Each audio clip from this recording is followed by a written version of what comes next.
آئیے عزیزو ایک دفعہ پھر مکاشفہ کی کتاب میں سے اس کا دوسرا باب، مکاشفہ کی کتاب اس کا دوسرا باب، افسس کی کلیسیا کو پیغام۔ افسس کی کلیسیا کے فرشتہ کو یہ لکھ کہ جو اپنے دہنے ہاتھ میں ستارے لیے ہوئے ہے اور سونے کے 7 چراغ دانوں میں پھرتا ہے، وہ یہ فرماتا ہے کہ میں تیرے کام اور تیری مشقت اور تیرا صبر تو جانتا ہوں، اور یہ بھی کہ تو بدوں کو دیکھ نہیں سکتا، اور جو اپنے آپ کو رسول کہتے ہیں اور ہے نہیں، تو نے ان کو آزما کر جھوٹا پایا، اور تو صبر کرتا ہے اور میرے نام کی خاطر مصیبت اٹھاتے اٹھاتے تھکا نہیں، مگر مجھ کو تجھ سے یہ شکایت ہے کہ تو نے اپنی پہلی سی محبت چھوڑ دی۔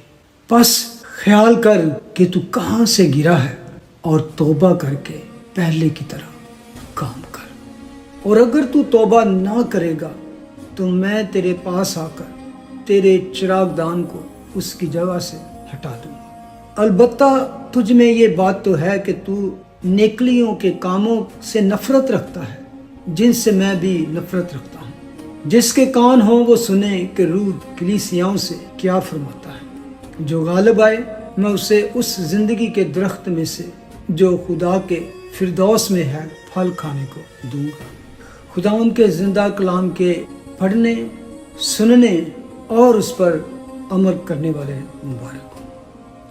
آمین۔ یاد کر کیا غلطی ہوئی، کیا گناہ ہوا، توبہ کر اور پھر دوبارہ سے اس کام کو شروع کر، ہٹا دوں گا۔ نیو کنگ جیمز میں لکھا ہے Remember therefore from where you have fallen, repent and do the first word, remember, repent and repeat۔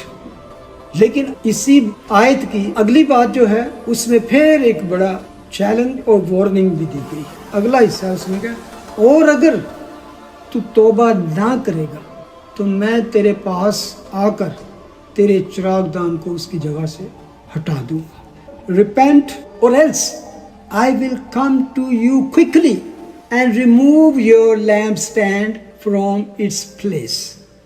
So, repent۔ Very severe warning۔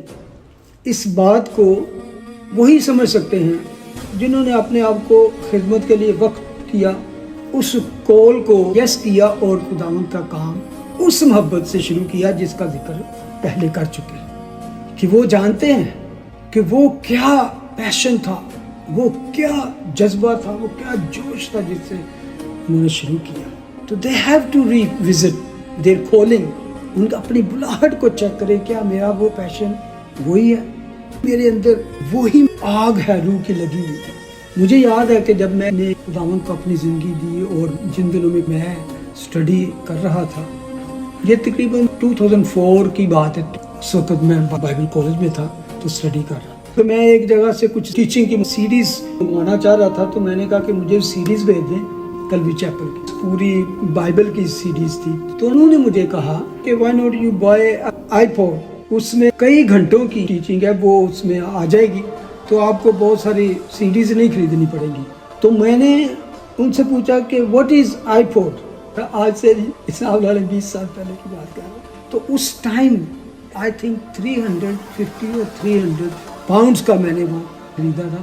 تو اس میں بہت ساری یعنی کہ جینیسس ٹو ریویلیشن، یہ بائبل نہیں صرف، اس کی اوپر ٹیچنگ تھی، یعنی کہ میں نے کئی ڈفرینٹ جو اسکالر تھے اور پاسٹر تھے جن کو فالو کرتا تھا، ان کی میں آڈیو ٹیچنگ ڈاؤن لوڈ کی، آج بھی میرے پاس پڑا ہوا ہے۔ میرا کام بھی اس وقت خدا نے مجھے اس طرح کا دیا کہ میرے پاس ٹائم ہوتا تھا، میں کام بھی کرتا رہتا اور اپنے کاموں کے ساتھ لگا کر، یعنی کہ ڈیلی میرا شوق ہوتا تھا کہ 4 to 5 آور جسٹ اسٹڈی کرنا بائبل کی اور سننا اس کو، اس کے بعد بھی جب بھی ٹائم، تو وہ جتنا میں سنتا، کیا کیا مکاشفات خداوند کھولتا، حکمت دنائی، یعنی کہ کئی باتیں ریپیٹ کر کر کے میں اس کو سنتا، یعنی کہ اس جوش کا میں آپ کو اس طرح بتاتا ہوں کہ جب یہاں پہ آئے تو اتنی اچھی انگلش بھی نہیں تھی اور انگلش چرچ کے ساتھ میں وابستہ تھا، تو میں اسٹڈی بھی جو کر رہا تھا انگلش، تو میں نے خاص طور پہ جو آڈیو بائبل خریدی انگلش کی،